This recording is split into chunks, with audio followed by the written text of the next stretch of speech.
சின்ன முருகைய சிங்கார முருகைய சின்ன சின்ன முருகைய சிங்கார முருகைய கொஞ்சி கொஞ்சி தமிழ் பேசும் செந்தில் வடிவேலனவ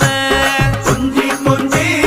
தமிழ் பேசும் செந்தில் வடிவேலனவ சின்ன சின்ன முருகைய சிங்கார முருகைய கொஞ்சி கொஞ்சி தமிழ் பேசும் செந்தில் வடிவேலனவ சுப்பிரமணிய சாமி என்பார், கார்த்திகேயன் என்பார், சுவாமிநாதன் என்பார், முக அமுதன் என்பார், பாலசுப்பிரமணியன் என்பார், கருணாகரன் என்பார், கதிர்காம கந்தன் என்பார், கதிர்வேல சுவாமி